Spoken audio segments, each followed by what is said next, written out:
I got these collectible minis. I ordered some pop figures and this was inside. This was an extra I got. I don't know what it is. It's like these little domes with a Marvel, well in this case, Deadpool. I also have a Spider-Man one and a Frozen one that seem to hold figurines inside a small little dome. I'm going to open those on TikTok, so make sure to follow me on TikTok if you want to see what is inside. Today I wanted to talk about something different. We're already halfway through November. It's just insane. Time is just flying. A little too fast to my liking, but hey, what are you going to do? Just a few weeks ago we had Halloween, which is an event that is getting more popular over here in Europe too. It's something that started in the States, but in the last few years we've seen people in Europe kind of embracing it. And in light of that event, I wanted to talk to you guys about storytelling. Storytelling has always been a big part of anything I do. It has been my biggest motivation in a lot of stuff. Like all the videos you can see on this channel specifically, but also on the OMNIC post, those videos are different from what other content creators do with that type of content. Now that is something I've always done. Back in the day when I was a kid and I was drawing, there was always a story behind my drawings. When I was playing with my Legos, or in my case it was Playmobil back in the day, I had these vast and big stories I was kind of rolling out as I was playing, and I dove into that world and I was lost for hours. And even till this day when I'm lying in my bed, the way I fall asleep is just by imagining stories. Because if I start thinking about my daily routines, anything that is going on in my life, or it's stuff that I kind of have to plan for, I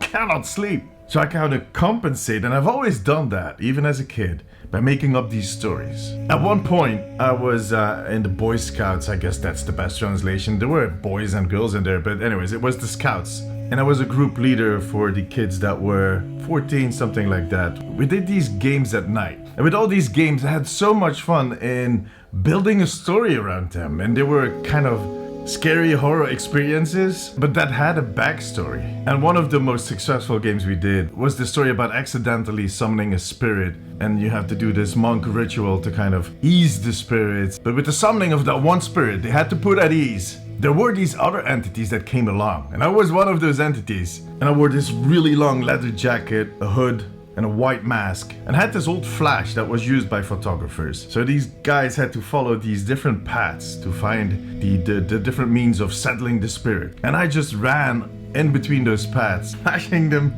with the flash and then making so much noise. And the visceral reaction I saw in some of these kids, you know, especially those that were always the tough guys that had the biggest mouth, they just crawled over the floor. Am I evil? Yeah, I might be. That was just a lot of fun. And for the kids, it was a lot of fun too. Like afterwards they came to me, they were like, this was one of the most fun experiences we've had. And as you might know, I stream a few days a week and mainly Overwatch content. But when Halloween arrives, I have the Halloween week that happens on my stream. And I kind of dress my studio in all these kind of props. But behind all the props and just playing the games, there is a storyline. So last year we did a thing with a demon box that summoned the spirit Ezekiel. I have a video up that kind of shows what we did back then. So go check that out. But this year I wanted to do something different. I always do these giveaways during those streams. And I wanted to take those giveaways and give them an extra element. So we had this character called Vegvisir. Vegvisir is basically the name for the Scandinavian compass. But we made him into some kind of raven figure. And he had riddles that he gave to my audience. So as I was about to close down the stream, and I was just doing my outro talk, things got dark. And this is what happened. Guys, that's what we're going to do. But you guys kind of know the system.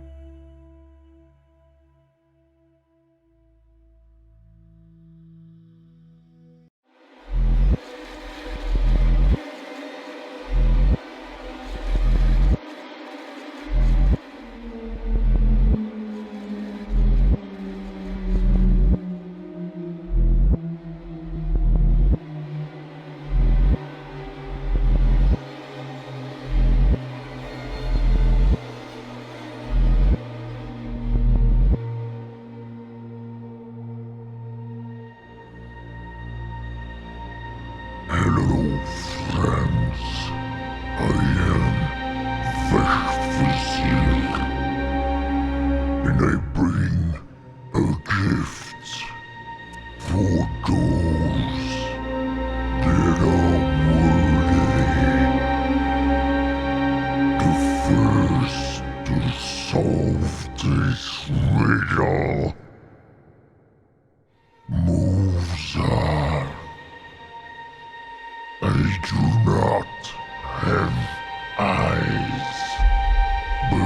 Once I did see.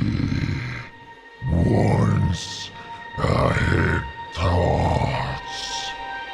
But now I'm white and empty.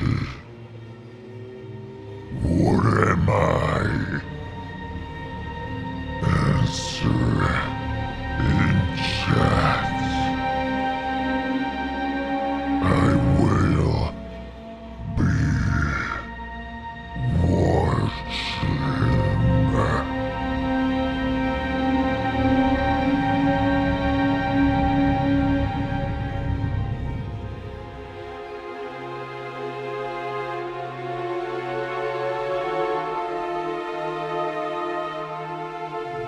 The reactions in chat were kind of fun to watch. This was all pre-recorded, so I was just sitting here behind my PC watching it unfold. And every single day, at some moment during the stream, Vegvisir would take over. He would give a riddle and then just disappear again. Until the last day, he was supposed to give another riddle, but things went a little differently.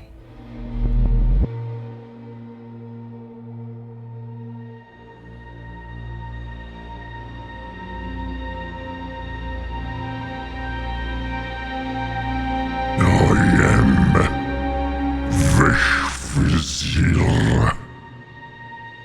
How have your dreams been, my friends?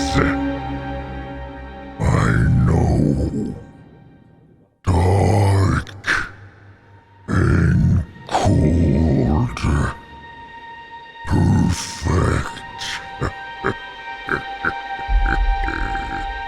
For my final champion, I'm going to do things slightly different.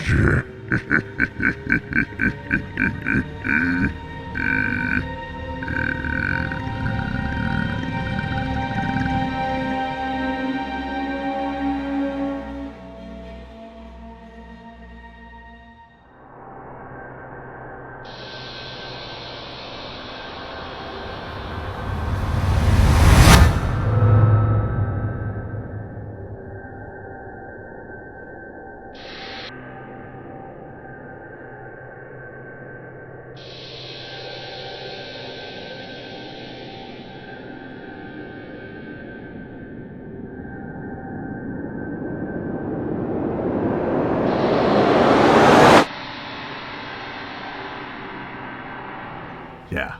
So this got some really wild reactions. People, of course, understand that this is all fake, but they kind of went along with it. They kind of rolled with it, and they seemed to have fun with it. So then on Sunday, it was Halloween, when we opened the stream with Vegvisir sitting behind the camera and looking into it. And then we kind of unveiled who Vegvisir was, and we just continued with the stream. So that was kind of the end of that whole story. But that added a little extra spice to my streams, and I really enjoyed making those. It's always fun to film that content, and it gives me the opportunity to kind of develop new skills. It really pushes me to get creative with the tools I have, and I know I'm going to keep getting better at it. That's at least the goal. That's why I do all this stuff, because I want to get better at the art of making content like that. I want to make more of this type of content for my Twitch channel, but also here on this YouTube channel, on TikTok. And who knows, eventually I might even make some short movies. I've been kind of thinking about doing that, but first I need to get better at handling the cameras, get better at editing, getting better at the special effects and all that stuff. But I'll definitely keep telling stories no matter what happens. If you think that is something you might be into, make sure to subscribe. But that was it for this week, guys. Take care. Bye bye.